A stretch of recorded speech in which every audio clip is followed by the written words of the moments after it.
El Señor esté con vosotros. Lectura del Santo Evangelio según San Marcos. Jesús, resucitado al amanecer del primer día de la semana, se apareció primero a María Magdalena, de la que había echado 7 demonios. Ella fue a anunciárselo a sus compañeros, que estaban de duelo y llorando. Ellos, al oírle decir que estaba vivo y que lo había visto, no la creyeron. Después se apareció en figura de otro a 2 de ellos que iban caminando al campo. Y también ellos fueron a anunciarlo a los demás, pero no los creyeron. Por último se apareció Jesús a los 11 cuando estaban a la mesa. Les echó en cara su incredulidad y dureza de corazón, porque no habían creído a lo que habían visto y resucitado. Y les dijo: id al mundo entero, proclamad el Evangelio a toda la creación. Palabra del Señor.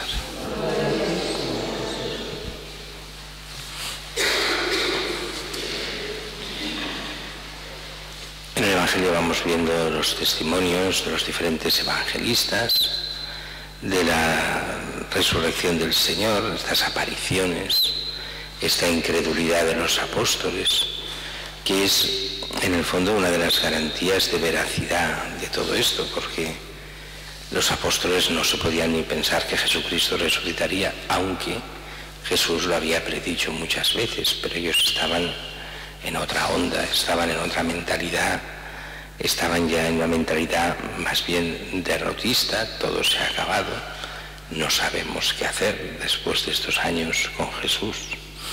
Y Jesús resucita, se va apareciendo y vuelve toda la confianza viendo a Cristo resucitado. Todavía les faltará una cosa, que es el don del Espíritu, para tener esa valentía para predicar y realmente ante los poderosos de este mundo, donde no es fácil hablar de Cristo ni mucho menos, y eso lo vemos en la primera lectura de hoy. Si os acordáis, Pedro y Juan, allí en la puerta bonita del templo, habían curado a aquel paralítico. Este paralítico, a partir de ese momento, va con Pedro y Juan a todas partes, hacen un gran discurso al pueblo, y después de ese discurso al pueblo vienen las autoridades del templo, el Sanedrín, y los cogen prisioneros, los ponen en la cárcel y los juzgan al día siguiente. Y el testimonio de Pedro y Juan es claro: aquel que vosotros matasteis ha resucitado, y el poder que se ha hecho, este milagro se ha hecho por poder de Jesús, de ese al que vosotros matasteis. Allí se presenta también, está presente el que ha sido curado, y no saben qué hacer. Claro, ahí hay un problema doble. Por una parte está el hecho de que hay una acusación contra ellos. Ellos han matado a Jesús y esto es de Jesús, pero por otra no hay ningún delito. Haber curado a alguien no es un delito. ¿Cómo castigarles? Además, el pueblo estaba detrás.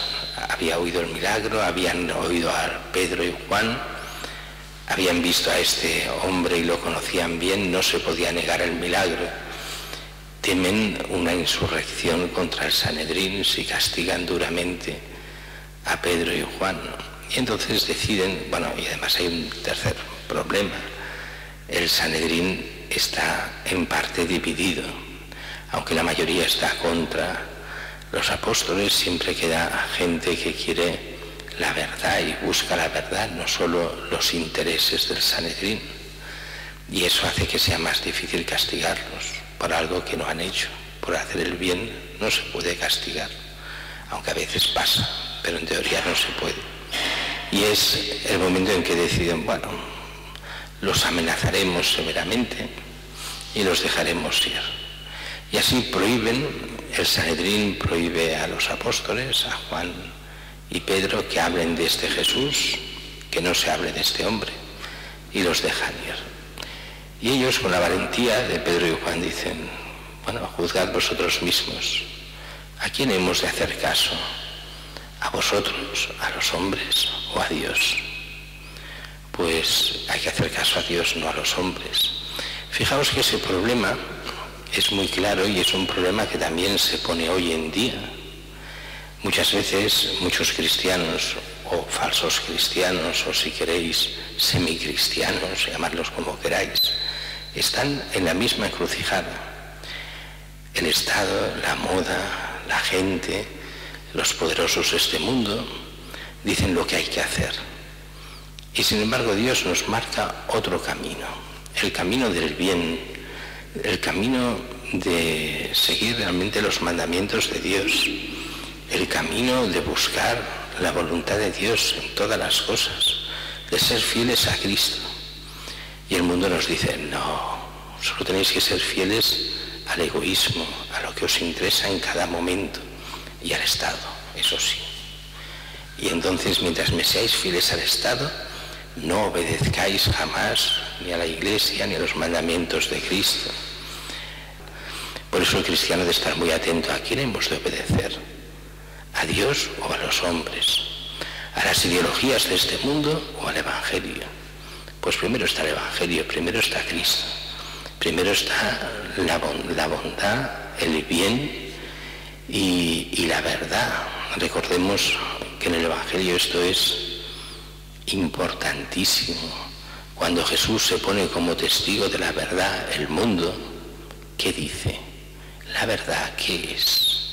No me hables de verdad. La verdad es la que nos hacemos cada uno. Esa será tu verdad. No hay una verdad que está por encima de todos porque es la auténtica verdad. Las demás son verdades con minúsculas, que quiere decir que no son verdades. La verdad está en Cristo nuestro Señor, el Hijo de Dios que nos muestra el camino al Padre. Por eso es tan importante obedecer a Dios antes que a los hombres. Y para eso se necesita el don del Espíritu Santo, que celebraremos en Pentecostés al final de este tiempo litúrgico de la Pascua. Y pediremos a Dios que renueve la fuerza en la Iglesia para ser fiel a Cristo, no dejarse llevar por este mundo ni por sus ideologías, y poder de esta forma, en plena comunión con Cristo, entrar en la vida eterna.